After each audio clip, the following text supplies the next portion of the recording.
Liverpool Fan in Japan. Hello YouTube, Liverpool Fan in Japan here, the Miyazaki Man Si. So match day is upon us. We go to St James's Park against Newcastle in the grudge match. Now I'm going to show you the game-winning scenarios for Liverpool and also what Liverpool need to avoid against Newcastle. The situations they're looking to build up as well, where the weaknesses lay, where the game can be won as well, and ultimately how Liverpool must prevail in this match to keep up the momentum, because Arsenal, that luxury Stoke, are making the breakthroughs with set pieces. Even though Man City are faltering and Man United are diabolical, Liverpool are still rightfully reigning defending Premier League champions, and we need to go there and show our mettle. So let's get into it. So the first example I want to show you is Anthony Gordon cutting in from the left-hand side. He has an overlap there which Jarrell Quansah had to be wary of as well. If you look in the middle, the man is free. If the ball went through that gap, then that man can sprint onto it and likely toe poke of doom, thunder poke that into the goal past Queeve Kelleher. We have got to make sure we have that defensive barrier in front of their on-rushing eights, because Joe Linton, Sandro Tonali and Bruno Guimaraes are very, very adept at late ball runs, edge of the area, making a difference on the edge. Now when we move this play forward,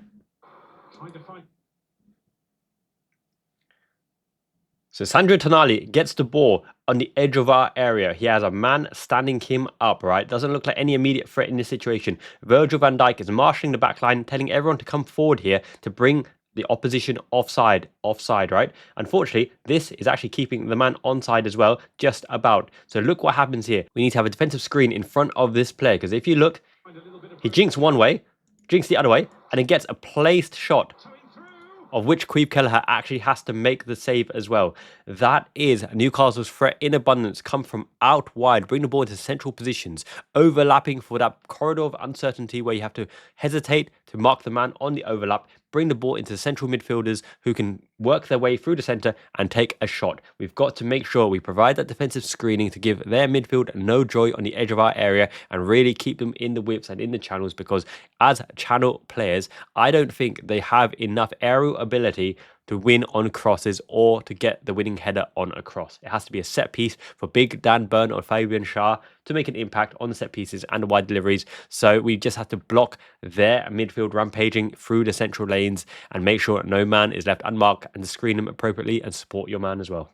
Now, this is a game-winning scenario for Liverpool as well. If we see Gravenberch is looking at Newcastle's offensive transition, getting the ball back in their defensive area, looking to spring the break. 1, 2, 3, 4 players are looking to burst onto the scene. McAllister is first on there. We're marshalling the man Anthony Gordon as well, tracking that run. We can see the play in front of us. If you look, Newcastle are keeping 1, 2, 3, 4, 5, 6 players are back in that defense in case we counterattack and we spring upon them. But if we can win the ball high up when they're on the offensive transition, that is when the gaps in between that front line and that sitting line become apparent, and we can get a shot away, because Newcastle with Dan Burn and Fabian Schär and even their athletic midfielders, right, they do not always react to danger straight away because they're so reliant on those pace merchants getting out in front of them and making something happen. And when Alexander Isak is on form, absolutely clinical and deadly in that regard. But look what happens in this situation. We take the ball back, lose touch, and now they can't close our player in time for that long shot. And if you know anything about Alexis McAllister, he's always going to get a quality shot on the way, left or right foot. And he does it and hits the post. So we almost get a goal out of that Gengen press offensive to defensive transition, taking the ball back from them and getting a shot underway as well. So a gap in between that front line and the midfield on the defensive transition that I think will get some joy as well. And Liverpool are a great transition team. In fact, one of the best transition teams in world football. In fact, one of the best transition teams the world has ever seen, going from Jurgen Klopp to Arne Slot, because the timings and the spacing between the players and the attributes of the players we have, it's magic. It's a match made in heaven, and I think we can get some joy on Newcastle's transitions because we know how to make the most of those transitional moments, even if our build-up play means we dominate a majority of the possession. But against the Newcastle team at St James's Park, we may not dominate majority of the possession, so there will be transition moments.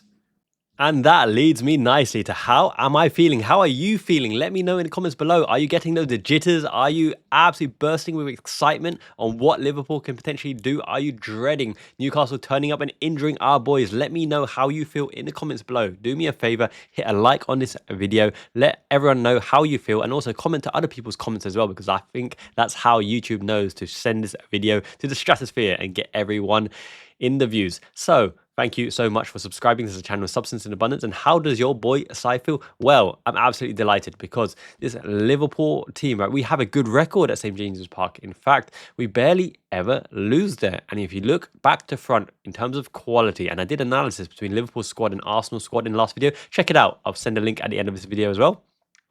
Then you'll know that Liverpool really have the players to hurt this opposition. Why I'm really super excited about this particular fixture and matchup is because Hugo Ekitike, Florian Wirtz, Mo Salah, and Cody Gakpo are quite flexible and dynamic, especially Wirtz and Ekitike, unpredictable and one-touch passing, right?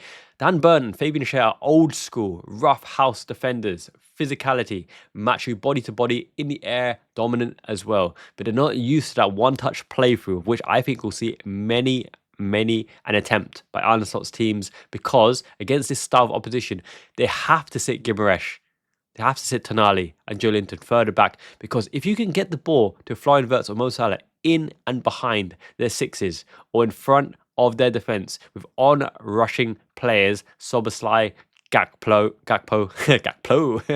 Ekitike, and everyone else, a one-touch through ball, I don't think Dan Burn and Fabian Schär can react in time.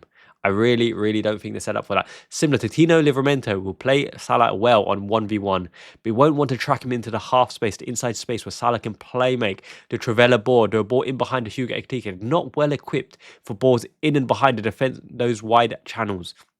And that's where I think we will get a lot of joy, right? Trippier is aging. He will not want to continuously go back chasing Cody Gakpo's physicality, and the long range shooting ability can be a big play here, because Tonali, Joe Linton, and Gimaresh, who are so important to Newcastle's play, have to all play box-to-box, pressing from the front, holding the midfield, controlling the midfield, making off the runs to make the extra man in midfield and shield the defence.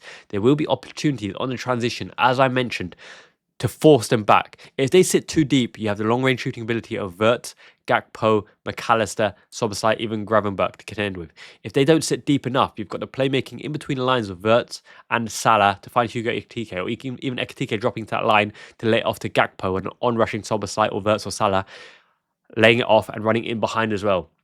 So offensively, I think we're set up to score quite a few goals at St. James's Park. They'll throw their bodies on the line, but that could be their undoing, because a dirty deflection could get in their way, or they could be over gung-ho and overzealous, slide in, being sold the dummy to make space for an elegant finish by an Ekitike, who's on fire, by the way, in terms of goal scoring, or a Florian Wirtz as well. And I think Mo Salah has to come out in this match and really show his character. This is going to be a game of character, a game of substance in abundance, of persona and testicular fortitude and cojones, because in order to earn the right to play and show your quality, you have to go mano a mano and really make yourself available. Show for the ball, hot blood, thunder.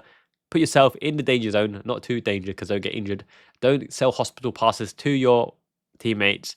Precise, incisive passing with a clear plan to lure Newcastle out position, invite them on the press because they're very keen to press, because Newcastle fans and their tactics and Eddie Howe's tactics will be front-footed, Liverpool no breathing space, get the fans on your side, get the rowdy, not Piper, but fans cheering for Newcastle's tenacity, of which they could burn out. But you get energy and you get adrenaline when the fans are behind you in that regard.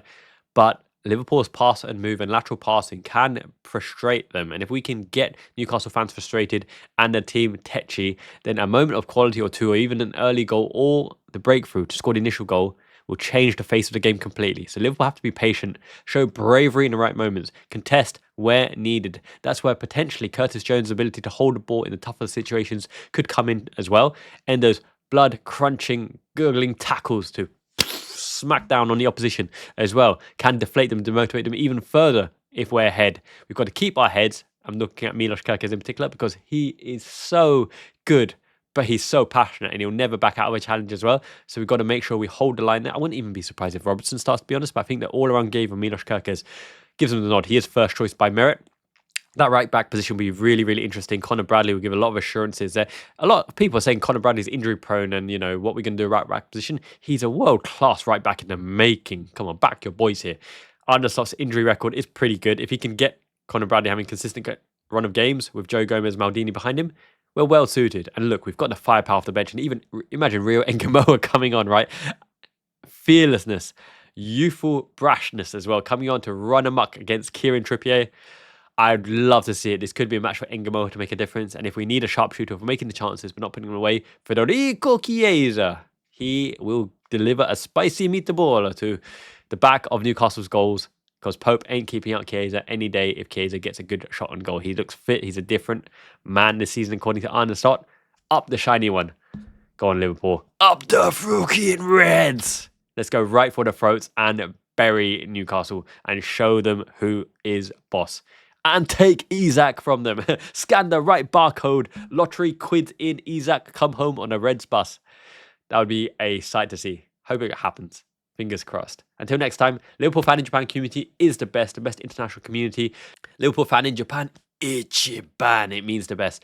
Thank you to all the members who support this channel. Literally, this channel could not stay afloat without the support from all you members out there. Really, really thank you so much. Warms my heart.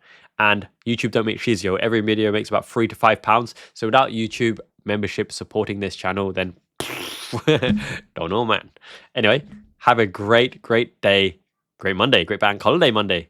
Let's enjoy the match tonight. I'll wake up and watch as much as I can. Until next time, Jane means ciao.